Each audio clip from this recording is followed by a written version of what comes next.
Hi guys, welcome back to my channel, and if you're new, please consider subscribing before you exit this video. That being said, let's just dive right into it. आज मैं 2021 में आई हुई sci-fi mystery movie The Soul को explain करने जा रही हूँ। इसकी IMDb रेटिंग 6.6 आउट ऑफ 10 है और ये मूवी आपको नेटफ्लिक्स पे देखने को मिल जाएगी। इस मूवी में हमको एक प्रोसिक्यूटर और उसकी वाइफ को दिखाया जाता है जो एक अकल्ट के सीक्रेट्स को अनकवर करते हैं जब उनके खुद के लाइफ में बहुत सारी प्रॉब्लम चल रही होती है। ये जो सारी सीक्रेट्स हैं वो एक बिजनेसमैन की डेथ से रिलेटेड है और उसमें आगे उनके साथ क्या होता है इस मूवी के एक्सप्लेनेशन में हमको मालूम चलेगा। मूवी की शुरुआत में हमको दो पुलिस ऑफिसर्स को दिखाया जाता है जो एक बड़े से मैंशन में आए हैं रात के बीचों बीच। उनको यहाँ पे इमरजेंसी कॉल आया होता है एक चेयरमैन के साइड से जो कैंसर रिसर्च टेक्नोलॉजी कॉर्पोरेशन में काम कर रहे होते हैं। उनकी जो मेड होती है वो दोनों पुलिस ऑफिसर्स को जल्दी से अंदर लेके जाती है और उस कमरे में लेके जाती है हॉलवे के थ्रू, जहाँ पे उनको दिखाई देता है कि वहाँ उस कमरे के दरवाजे में बहुत अजीब सा एक सिंबल बना हुआ है। वो लोग कमरे के अंदर जाते हैं और उनको वहाँ पे चेयरमैन और उसकी वाइफ मर्डर्ड दिखाई देते हैं और जमीन पे लेटे हुए होते हैं और हर जगह खून फैला हुआ होता है। उनको यहाँ पे एक बहुत सुंदर सा डैगर भी मिलता है वाइफ के बॉडी के पास पड़ा हुआ कि अचानक से वो औरत हिलती है और जो एक पुलिस ऑफिसर होता है वो ये देख के डर जाता है और पीछे होता है। इसके बाद सीन कट होके हमें एक प्रेग्नेंट डिटेक्टिव का दिखाया जाता है जो अपने प्रीनेटल केयर के लिए हॉस्पिटल में आई हुई है और उसका बेबी और वो दोनों हेल्दी दिख रहे हैं। इसके बाद वो कपल मिलके एक दूसरे अपॉइंटमेंट में जाते हैं जो एक्चुअली में उसके हस्बैंड के लिए होता है। वो लोग एक ऑन्कोलॉजिस्ट के पास जाते हैं जहाँ पे वो उनको बताता है कि जो हस्बैंड है उसके बॉडी के अंदर जो कैंसर के सेल्स हैं वो ज्यादा बढ़ गए हैं और अगर और ज्यादा बढ़ते हैं तो उसके ब्रेन तक पहुंच सकते हैं वो, जिससे कि वो मर भी सकता है क्योंकि जो उसके कीमोथेरेपी का अभी ट्रीटमेंट चल रहा है उससे कुछ फायदा नहीं हो पा रहा है क्योंकि उसकी बॉडी जो है वो रिस्पॉन्ड नहीं कर रही है। यहाँ पे उसका डॉक्टर उनको रिकमेंड करता है कि वो एक एक्सपेरिमेंटल क्लिनिक ट्रायल के लिए जो RNA रिस्टोरेशन से रिलेटेड है उसको वो ज्वाइन कर ले। जब वो लोग वहाँ से वापस निकल जाते हैं तो वो लोग दोनों आर्ग्यू करने लग जाते हैं अपनी फाइनेंशियल सिचुएशन को लेके। यहाँ पे वो लोग बात कर रहे होते हैं कि उनका जो प्राइमरी जेनेटिक टेस्टिंग है वो अकेले ही बहुत ज्यादा पैसे लगाने वाला है और जो क्लिनिकल ट्रायल है उसमें और भी ज्यादा पैसे लगेंगे। इसके बाद हम देख पाते हैं कि जो हस्बैंड है वो एक्चुअली में एक प्रोसिक्यूटर है और वो अपने ऑफिस जाता है वहाँ पे अपने बॉस से बात करने के लिए कि जब तक वो काम कर सकता है तब तक उसको कोई काम दिया जाए जिससे कि वो ऐसा ना हो कि अपनी फैमिली को बिना पैसे के ही वो छोड़ के मर जाए। वो चाहता है कि उसके मरने से पहले वो अपने फैमिली के लिए कुछ पैसे कमा सके। वो यहाँ पे ये भी बोलता है कि उसको इन्वेस्टिगेट करने के लिए मर्डर केस को ही दे दे जो अभी अभी आया है। वो यहाँ पे अपने बॉस को ये भी बोलता है कि वो इस काम के लिए सबसे ज्यादा फिट बैठता है। यहाँ पे हमको दिखाया जाता है कि जो प्रोसिक्यूटर का इन्वेस्टिगेटिव टीम है उनका पहला काम ये है कि वो लोग इंटरव्यू करें चेयरमैन की वाइफ को, क्योंकि यहाँ पे उसके डेथ के बाद सारी चीज उसकी वाइफ ही इनहेरिट करने वाली है। उसको स्टेशन में लाया जाता है जिसके बाद उसको एक कमरे में लेके जाया जाता है और वहाँ पे डिटेक्टिव ऑलरेडी बैठे हुए होते हैं उससे क्वेश्चन करने के लिए। वहाँ पे डिटेक्टिव का जो हस्बैंड है वो दूसरे साइड से देख रहा होता है एक वन वे मिरर के थ्रू।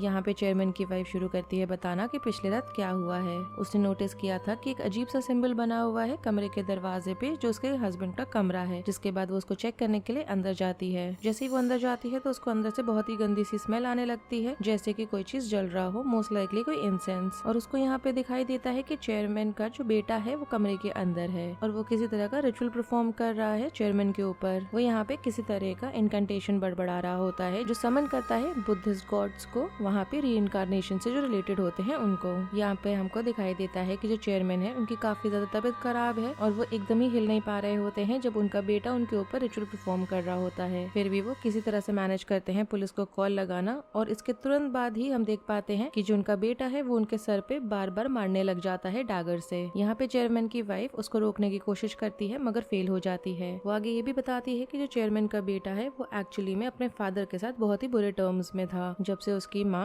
जो एक्चुअली में चेयरमैन की पहली वाइफ थी उनकी डेथ हुई थी। वो आगे ये भी बताती है कि दोनों माँ और बेटा किसी तरह के ऑकल्ट के अंदर भी इन्वॉल्व रहते थे। यहाँ पे हमको आगे दिखाया जाता है एक डॉक्टर को जो एक्चुअली में चेयरमैन के बहुत ही ज्यादा क्लोज फ्रेंड हुआ करते थे। उसको सेकंड सक्सेसर की तरह नाम दिया जाता है विल के अंदर। तो उसको भी यहाँ इंटेरोगेट करने के लिए स्टेशन में बुलाया जाता है। यहाँ पे डिटेक्टिव उससे पूछती है कि उसको और उसकी वाइफ को ही क्यों इनहेरिटर्स की तरह नाम पे रखा गया था विल के और उसके बेटे को नहीं। यहाँ पे वो डॉक्टर समझाता है कि एक्चुअली में चेयरमैन ने अपने बेटे को डिसइनहेरिट कर दिया था और वो उससे कुछ भी लेना देना नहीं चाहता था। आगे हमको दिखाया जाता है कि उनके घर की जो मेड है उसको भी बुलाया गया है क्वेश्चंस करने के लिए। यहाँ पे वो उसको बताती है डिटेक्टिव्स को कि जो पहली वाइफ थी वो बहुत ही ज्यादा अनहैप्पी रहा करती थी अपने मैरिज के दौरान क्योंकि जो चेयरमैन था वो उसके तरफ काफी ज्यादा कोल्ड हो चुका था और वो सस्पेक्ट करती थी कि उसके हस्बैंड का अफेयर चल रहा है किसी के साथ। आगे चल के उन्होंने सुसाइड भी कमिट कर लिया था और और उसके बाद ही उसके बेटे ने उससे बात करना बंद कर दिया था क्योंकि उसके फादर ने उसकी मॉम की लाइफ को काफी ज्यादा मिजरेबल बना दिया था। इसके बाद काफी सारे साल बीते और जो चेयरमैन था उसकी काफी ज्यादा तबीयत खराब हो गई। सब लोग यहाँ पे काफी ज्यादा सरप्राइज हो गए थे ये देख के कि उसने एक यंग और अट्रैक्टिव सी औरत के साथ आगे चल के शादी करी और इसी के चक्कर में जो रिफ्ट था बाप और बेटे के बीच में वो और ज्यादा बढ़ गया। हमें यहाँ पे दिखाया जाता है कि जो प्रोसिक्यूटर है वो अभी भी बैठा हुआ है अपनी ही जगह पे मिरर के पीछे और यहाँ पे वो क्राइम सीन के रिपोर्ट्स को देख रहा है। यहाँ पे रिपोर्ट्स को देखते हुए वो नोटिस करता है कि मोस्ट लाइकली जो किलर है वो लेफ्ट हैंडेड है और यहाँ पे जब वो ऊपर की तरफ देखता है तो वो रियलाइज करता है कि जो वाइफ है वो भी लेफ्ट हैंडेड ही है। अब यहाँ पे सारे इंटरोगेशन खत्म होती है तो यहाँ पे वो ऑर्डर करता है सारे डिटेक्टिव्स को अपने टीम के कि वो लोग उसकी फर्स्ट वाइफ की डेथ को लेके जो एक्सीडेंट था उसमें और ज्यादा चीजें पता लगाएं। इसके बाद हमको दिखाया जाता है कि जो डिटेक्टिव्स हैं वो क्राइम सीन में जाते हैं और उनको वहाँ पे एक बुक मिलता है जो अकल्ट से रिलेटेड है जो प्रीवियस ओनर जो वाइफ थी उसके पास होता था। वो यहाँ पे ये भी नोटिस करती है कि सेकंड वाइफ के कमरे में कैमरे को भी इंस्टॉल करा गया है उसके परमिशन से। वो यहाँ पे पता लगाती है कि डॉक्टर के कहने पे ये हुआ था मगर वो यहाँ पे एक्सप्लेन नहीं करता है कि उसने ऐसा क्यों करा था। इसके बाद वो डिटेक्टिव वापस स्टेशन आती है जहाँ पे वो अपनी टीम और प्रोसिक्यूटर को सारी चीज को लेके ब्रीफ करती है। वो यहाँ पे जो मिस्टीरियस डेथ थी फर्स्ट वाइफ से रिलेटेड उसके बारे में बताती है। अपेरेंटली यहाँ पे जो फर्स्ट वाइफ थी उसने एक जर्नलिस्ट को कांटेक्ट करा था अपनी डेथ वाले दिन ही और उसने ये कहा था कि उस चेयरमैन को वो एक्सपोज कर देगी उसके सच्चाई के साथ। उसने यहाँ पे उस जर्नलिस्ट से कहा था कि वो उसके घर के पास उससे मिलने आए मगर जब वो जर्नलिस्ट वहाँ पर आया तो जो फर्स्ट वाइफ थी वो अपने टेरेस से छलांग मार दी और मर गई। यहाँ पे ये भी बताया जाता है कि इसके पहले जब वो कूदी थी तो उसने बहुत सारे पेपर्स को अपने बालकनी से नीचे भी फेंका था मगर वो जो पेपर्स हैं वो कभी मिले नहीं। यहाँ पे डिटेक्टिव आगे बताती है कि मीडिया ने एक्चुअली उसकी डेथ को एक्सीडेंटल फॉल को लेके रूल आउट कर दिया था और उसको सुसाइड का नाम नहीं दिया था। इसके बाद जो कंटेंट होता है बुक का ओकल्ट वाली उसके बारे में वो बताती है। वो यहाँ पे ये एक्सप्लेन करती है कि फर्स्ट वाइफ के मरने के पहले उसने एक रिचुअल यहाँ पे परफॉर्म करा था जिसमें वो खुद के सोल को कंडेम कर रही थी अपने हस्बैंड को कर्स करने के बदले में। जैसे ही वो मर गई उसके तुरंत बाद ही यहाँ पे ब्रेन कैंसर से डायग्नोस हुआ था चेयरमैन और उसकी कंपनी को भी काफी ज्यादा लॉस सफर करना पड़ा था। इसके साथ साथ बहुत सारे ट्रेसेस भी मिले थे पैरालिटिक बेलेडोना के उसके लंग्स में और जो इंसेंस उसके बेटे ने यूज करा था बाद में उसमें भी बेलेडोना था। इसके बाद सारे मिलके वो फुटेज को देखते हैं उस कैमरा से जो डिटेक्टिव को मिला था और उस वीडियो में देख के लग रहा है कि जो वाइफ है उसके बिहेवियर काफी ज्यादा अजीब है जहाँ पे वो पहली वाइफ के गोश्त से भी बातें कर रही है और अपनी नींद में बहुत ज्यादा हिल रही है या कन्वल्स कर रही है। इसके बाद वो लोग एक हियरिंग को कंडक्ट करते हैं जहाँ पे वो लोग फॉर्मली रिव्यू करेंगे फुटेज को एविडेंस की तरह और क्वेश्चन करेंगे वाइफ को। वो यहाँ पे बताती है कि जब से वो उस घर में शिफ्ट हुई थी तब से उसको लगता था कि जैसे किसी ने उस पर नजर रखी हुई है। जब उसको मालूम चला था कि फर्स्ट वाइफ मरी कैसे है तो उसको यकीन हो गया था कि फर्स्ट वाइफ का जो गोस्ट है वो उसको पोजेस करना चाह रहा है। इसके बाद हमको आगे दिखाया जाता है कि प्रोसिक्यूटर को एक और कीमोथेरेपी का सेशन दिया जा रहा है और जब वो वेट कर रहा होता है अपने सेशन का तब वो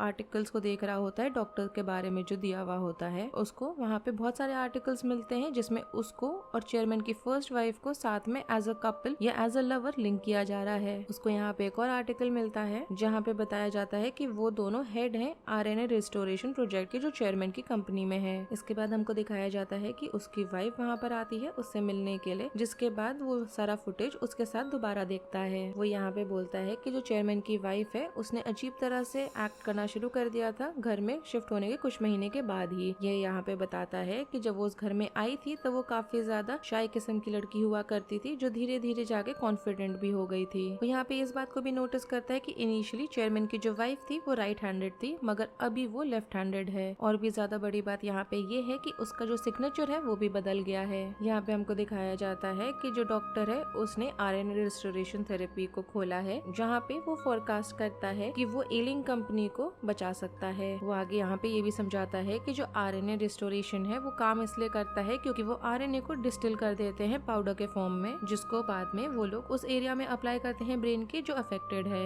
मगर जो उसका सबसे ज्यादा प्रॉमिसिंग पोटेंशियल है वो उसकी कैपेबिलिटी है जो बेसिकली ट्रांसफर कर सकती है एक इंसान के कॉन्शियसनेस को दूसरे इंसान के बॉडी में। इसके बाद जब इवेंट खत्म होता है तो डिटेक्टिव और प्रोसिक्यूटर जाते हैं डॉक्टर को दोबारा से इंटरव्यू करने के लिए। यहाँ पे वो बताता है कि इनिशियल प्लान ये था कि जो वाइफ है वो एक्चुअली में चेयरमैन को नया एयर देगी कंपनी का और जो डॉक्टर है वो उनके आरएनए टेक्नोलॉजी का इस्तेमाल करेगा कैंसर जीन को हटाने के लिए फीटस में से। वाइफ यहाँ पे प्रेग्नेंट हो भी जाती है मगर जो ट्रीटमेंट है उससे वो प्रोन हो जाती है जिसकी वजह से उसको हैलुसिनेशन और सीजर्स आते हैं। वो यहाँ पे ये भी बताता है कि उसने इस टेक्नोलॉजी का इस्तेमाल करा था जिससे कि चेयरमैन की लाइफ को वो और बढ़ा सके, और ये सेम आरएनए एक्सपेरिमेंटल टेक्नोलॉजी का इस्तेमाल हो रहा है जो प्रोसिक्यूटर के ऑन्कोलॉजिस्ट ने खुद यहाँ उसको पहले रिकमेंड करा है। इसके बाद प्रोसिक्यूटर यहाँ पे डॉक्टर को सीसीटीवी का फुटेज दिखाता है उसका और उसके चेयरमैन की वाइफ का, जहाँ पे वो लोग काफी कोजी हो रहे हैं एक कमरे के अंदर। वो यहाँ पे ये भी बताता है कि जिस जर्नलिस्ट ने पहली वाइफ का सुसाइड को देखा था होते हुए, उसने कन्फेस कर दिया है कि डॉक्टर उस सीन पे प्रेजेंट था, जिसने उसको एक्चुअली में पैसे दिए थे जिससे कि वो अपना मुंह बंद रखे कि डॉक्टर का इन्वॉल्वमेंट है इस चीज में वो ना बताए। मतलब ये हो सकता है कि डॉक्टर ने यहाँ पे जो जर्नलिस्ट के सामने पेपर्स फेंकते हुए उसने देखा था वाइफ के द्वारा बालकनी से, उसको उसने सारा उठा लिया होगा, इसी वजह से किसी को वो मिला नहीं। और इसके बेसिस पे जो प्रोसिक्यूटर है वो डॉक्टर को अक्यूज करता है कि उसका अफेयर था चेयरमैन की दोनों वाइफ्स के साथ, और उसने यहाँ पे आरएनए टेक्नोलॉजी का इस्तेमाल करा होगा पहली वाइफ के सोल को दूसरी वाइफ के बॉडी के अंदर डालने के लिए। आगे हमको दिखाया जाता है कि चेयरमैन के बेटे को पुलिस यहाँ पे अरेस्ट कर देती है, जो एक्चुअली में छुपा होता है काफी अकेले सुनसान से माउंटेन्स में। इसके बाद वो उसको और वाइफ को साथ में बिठाते हैं जिससे कि सारी बातें एक साथ ही क्लियर हो जाएं। यहाँ पे हम देख पाते हैं कि जो वाइफ है उसने अपने आप को पेपर का कट दिया हुआ है, जिसके बाद वो ब्लड को स्क्वीज आउट करती है अपने चोट में से। जिसके बाद हम देख पाते हैं कि स्टेशन के अंदर जो लाइट्स हैं वो फ्रिकल होने लगी हैं। उसका बेटा यहाँ पे ये बताता है कि उसकी माँ की डेथ एनिवर्सरी थी तो वो घर गया था अपने माँ के रिस्पेक्ट्स को पे करने के लिए। यहाँ पे सेकंड वाइफ ने उसको उसकी माँ के द्वारा लिखे हुए लेटर को दिया था जिसमें डिटेल में लिखा हुआ था कि कैसे वो रिचुअल को खत्म करके चेयरमैन को मारेगा, जिससे कि जो उसका सोल है वो हेवन में जा सके, और इसी के वजह से उसने एक्चुअली अपने फादर को मारा है। यहाँ पे हमको आगे दिखाई देता है कि सेकंड वाइफ को देख के लग रहा है कि पहली वाइफ के स्पिरिट ने उसको पोजेस करा हुआ है, क्योंकि यहाँ पे वो चेयरमैन के बेटे को थैंक यू बोल रही है चेयरमैन को मारने के लिए। इसके बाद वो यहाँ पे अपना हैंड्स भी साथ में क्लैप करती है जिसमें से खून निकल रहा होता है, जिसके बाद वो बेहोश हो जाती है। तब तक हमको यहाँ पे दिखाया जाता है कि जो प्रोसिक्यूटर की हालत है वो और ज्यादा खराब हुई जा रही है। वो यहाँ पे इतने बुरे हालत में है कि वो अकेले बाथरूम भी नहीं जा पा रहा है और खुद को नहला भी नहीं पा रहा है, और उसने बहुत ज्यादा वेट भी लूज कर लिया है। उसकी वाइफ ने उसको किसी तरह से एक्सपेरिमेंटल आरएनए क्लिनिक ट्रायल में घुसाया है, मगर जो ट्रीटमेंट है वो उसके बॉडी के लिए बहुत ज्यादा है। इन सब चीजों के बावजूद भी वो अपने हॉस्पिटल बेड से इस केस के ऊपर काम कर रहा हुआ होता है। दूसरी तरफ हमको दिखाया जाता है कि जो वाइफ है वो पुलिस को फ्रैंटिकली कॉल कर रही है, जब यहाँ पे हम देख सकते हैं कि डॉक्टर उसको मारने की कोशिश कर रहा है पूरे घर में दौड़ाते हुए, जिसके बाद वो डॉक्टर वहाँ से भाग जाता है। प्रोसिक्यूटर यहाँ पे देखता है ऑडियो रिकॉर्डिंग्स को जो उसको सेलफोन्स में से मिली हैं, जिसका इस्तेमाल चेयरमैन ने करा था उस रात अपने मर्डर के पुलिस को बुलाने के लिए। और उसको यहाँ पे मालूम चलता है कि उसकी वाइफ ने एक्चुअली फोन के रिकॉर्डिंग को एडिट करा है उस पार्ट को कट आउट करने के लिए जहाँ पे वाइफ कन्फ्रंट करती है चेयरमैन को, जिसके बाद उसका बेटा उसको अटैक कर देता है, जहाँ पे वो लोग डिमांड कर रहे होते हैं कि कंपनी सारी उसको ऑलरेडी दे दी जाए। यहाँ पे प्रोसिक्यूटर अपनी वाइफ जो डिटेक्टिव होती है उसे कन्फ्रंट करता है सारी चीज को लेके, जहाँ पे उसकी वाइफ एडमिट करती है कि उसने एक्चुअली में उस रिकॉर्डिंग को ऑल्टर करा था जिससे कि उसको आरएनए वाले ट्रायल में जगह मिल जाए, और उसने उसके बदले में उस रिकॉर्डिंग को डिलीट कर दिया था चेयरमैन की वाइफ को बचाने के लिए, जिससे कि उसके हस्बैंड को हॉस्पिटल में आने दिया जाए। ये सब सुनने के बाद प्रोसिक्यूटर काफी ज्यादा गुस्सा हो जाता है अपनी वाइफ पे, क्योंकि उसने अपने मॉरल्स को जेपरडाइज कर दिया है अपने जॉब के साथ साथ उसके लिए। क्योंकि यहाँ पे भले ही आरएनए सर्जरी उसकी लाइफ को थोड़ा सा बढ़ा दे, फिर भी उसकी जो डेथ है वो इनएविटेबल है। अगर यहाँ पे उसका जो कैंसर है वो वापस आ जाता है तो वो यहाँ पे ये भी बताता है कि वो बीमार पड़े पड़े थक गया है और वो बस चाहता है कि वो मर जाए, जिससे कि वो इस पेन से फ्री हो जाए जितना जल्दी हो सके। इसके बाद हमको दिखाया जाता है कि वाइफ स्टेशन पे आई हुई है अपना स्टेटमेंट देने के लिए उस इंसिडेंट को लेके, और यहाँ पे वो बताती है कि डॉक्टर उसके घर आया था पिछली रात जिससे कि उसको उसके बेबी के लिए वो इंजेक्शन दे सके, मगर उसने डिमांड करना शुरू कर दिया था कि वो अपने जितना भी कंट्रोल है कंपनी पे उसको वो गिव अप करके सारा कुछ उसको दे दे, और जब इस चीज को करने के लिए उसने मना कर दिया तो डॉक्टर उसको दौड़ाने लगा था। इसके बाद हमको दिखाया जाता है कि प्रोसिक्यूटर वापस स्टेशन पर आया है, मगर इस बार वो व्हील चेयर पर है, जहाँ पे उसको कन्फ्रंट करता है रिकॉर्डिंग्स को लेके।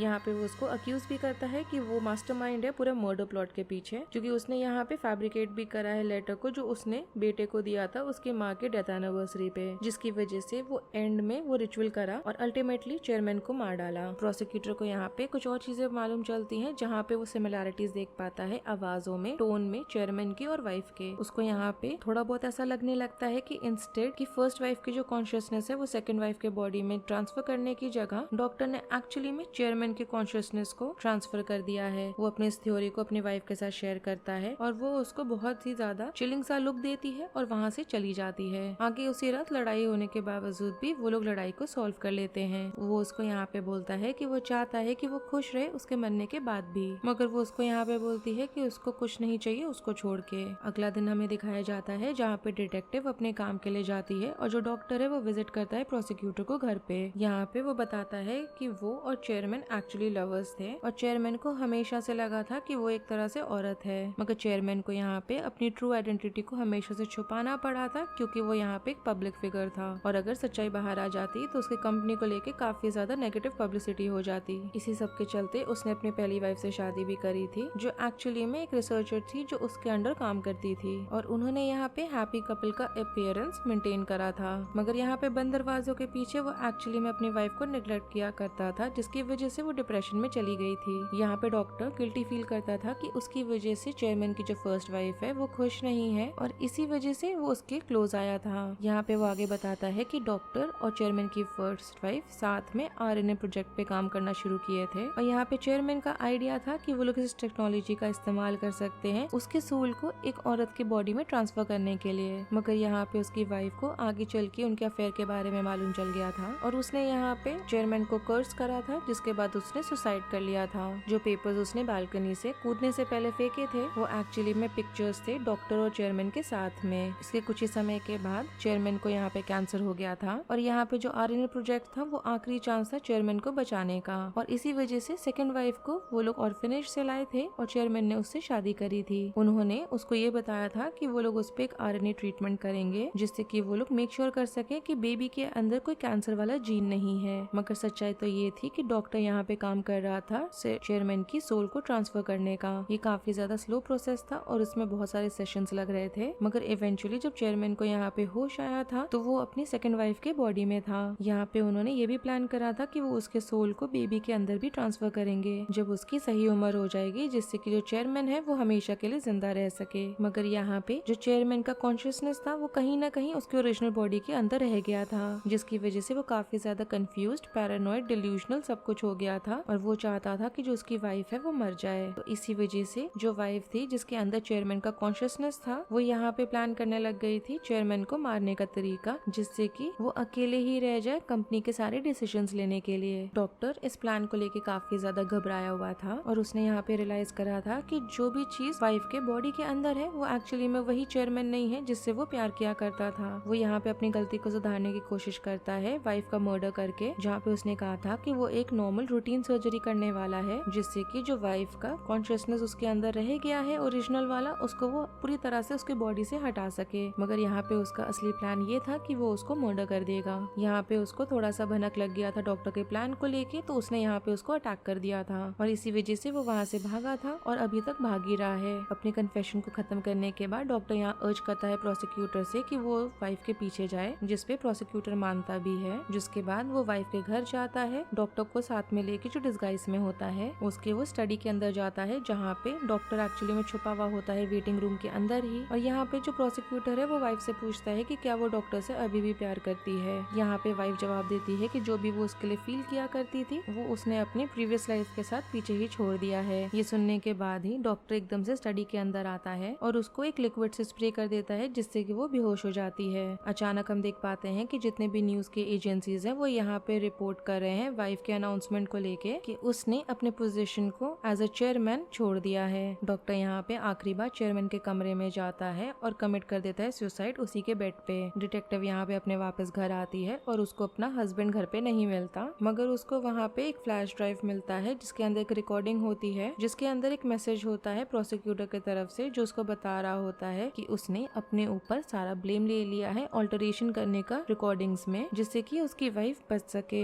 जिसके बाद वो उसको गुड बाय भी बोलता है और ये भी बोलता है कि वो उससे प्यार करता है। मूवी के एंड होते होते हमें यहाँ मालूम चलता है कि जो चेयरमैन की वाइफ है उसने गिल्टी प्लीड करा है चेयरमैन के मर्डर को लेके और उसको इस चीज के लिए जेल में डाल दिया जाता है। थोड़े दिन के बाद ही प्रोसिक्यूटर की भी मौत हो जाती है उसके बीमारी की वजह से। और एंड सीन में हमको दिखाया जाता है कि डिटेक्टिव यहाँ पे प्रिजन गई है वाइफ को मिलने के लिए जिसने यहाँ पे एक बेबी को बर्थ दिया है और यहाँ पे वो उसको बेबी को दिखाती है मगर वो रो रही होती है। फाइनल ट्विस्ट में हमको मालूम चलता है कि जब उसने उसको वहाँ पे बेहोश कर दिया था तो डॉक्टर ने प्रोसिक्यूटर का जो सोल था वो वाइफ के बॉडी में ट्रांसफर कर दिया था। अब यहाँ पे जब वो उसके बॉडी को कंट्रोल कर रहा था उसके बाद उसने CEO के पोजीशन से रिजाइन भी कर दिया था और गिल्टी भी प्लीड कर लिया था। प्रोसिक्यूटर अब उसके बॉडी में रह रही है जो एक्चुअली में इम्प्रिजन्ड है, भले ही जिंदा क्यों ना हो, और मूवी खत्म हो जाती है। अगर आपको इस मूवी की एक्सप्लेनेशन पसंद आई हो then do like the video, subscribe to my channel, share it with your friends and don't forget to follow me on Instagram. Link आपको नीचे डिस्क्रिप्शन बॉक्स में मिल जाएगा। Thanks for watching,